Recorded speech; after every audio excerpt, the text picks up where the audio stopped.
గౌరవనీయులు ఎమ్మెల్యే గారికి, మీరు కూడా అగ్రికల్చర్ చేశారు కదా, దట్స్ రైట్. సో మన ఎం సాంబశివరావు గారు చెప్పారు మీ గురించి నాకు. సో గౌరవనీయులు ఎమ్మెల్యే గారు ఎంఎస్సి హార్టికల్చర్ చదివి ఇంత చక్కగా ప్రకృతి వ్యవసాయం గురించి చెప్పినందుకు ముందు వారికి అభినందనలు.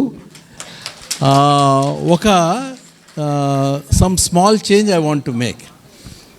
మన ప్రాచీన వ్యవసాయం కన్నా ఇప్పుడు మనం చేసేది అడ్వాన్స్ వ్యవసాయం. ప్రకృతి వ్యవసాయం అనేది సైన్స్ పరంగా ఇట్స్ మోర్ అడ్వాన్స్డ్.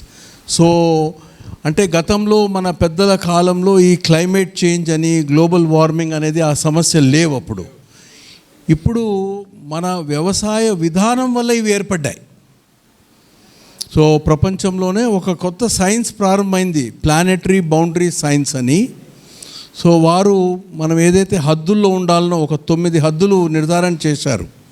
ఇది పోట్స్డామ్ ఇన్స్టిట్యూట్, స్టాక్హోమ్ రెసిలియన్స్ సెంటర్ అని. ప్రపంచము ఏ సిచ్యువేషన్లో ఉంది అంటే మనకు ఆరోగ్యం ఎలా ఉందో అని మనము రిపోర్ట్ ఇచ్చినట్లు ప్లానెటరీ హెల్త్, ప్రపంచ ఆరోగ్యం ఎలా ఉందని నిర్ధారణ చేసినప్పుడు ఈ 9 హద్దుల్లో ఇప్పుడు 7 హద్దులు దాటాం మనం. అంటే చాలా ప్రమాదకరమైన పరిస్థితుల్లో ఉన్నాము. దాంట్లో 5 హద్దులు దాటడానికి కారణము మన వ్యవసాయ విధానం. సో దానికి విరుగుడు ప్రకృతి వ్యవసాయం.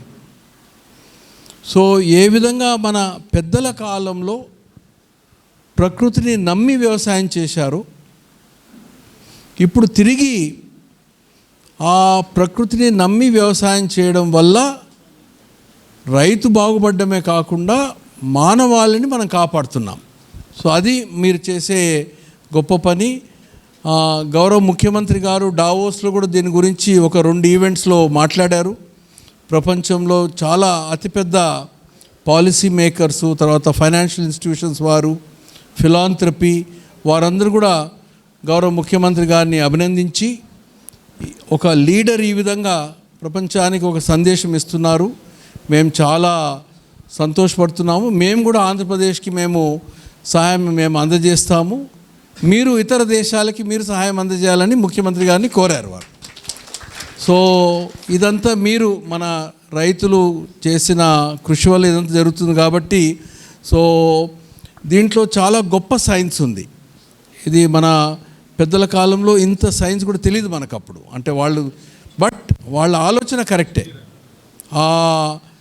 ఇప్పుడు సైన్స్ పరంగా కూడా ఈ సూక్ష్మ జీవుల గురించి ఏదైతే ఇప్పుడిప్పుడు అర్థమవుతుంది. గత 10 సంవత్సరాల్లో చాలా విషయాలు తెలుసుకున్నాం మనం ప్రకృతి వ్యవసాయంలో. సో ఇది సైన్స్ పరంగా ఆధునిక వ్యవసాయం ఇది. సో అది మీరు గుర్తుపెట్టుకోవాలా. ఇది పాత పద్ధతిలో ఉన్న మంచితనాన్ని తీసుకుంటూ కొత్త సైన్స్ని జోడించి మనం ముందుకు వెళ్తున్నాం.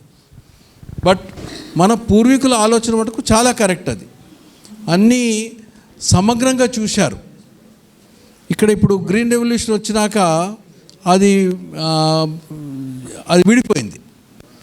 నత్రజని ఇవ్వాలా, ఫాస్ఫరస్ ఇవ్వాలా, పొటాష్ ఇవ్వాలని ఈ విధంగా సెపరేట్గా సెగ్మెంట్ చేశారు. బట్ గతంలో మన పూర్వీకుల మటుకు సమగ్రమైన వ్యవసాయం గురించి ఆలోచించారు.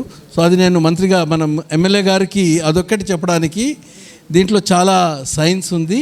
So someday I think I will discuss with you because మీరు కూడా you are in that science కాబట్టి. So this a much better science. Thank you sir. ఇప్పుడు మరిన్ని అప్డేట్స్ కోసం బ్యాక్ టు రూట్స్ యూట్యూబ్ ఛానల్ని సబ్స్క్రైబ్ చేసుకోండి.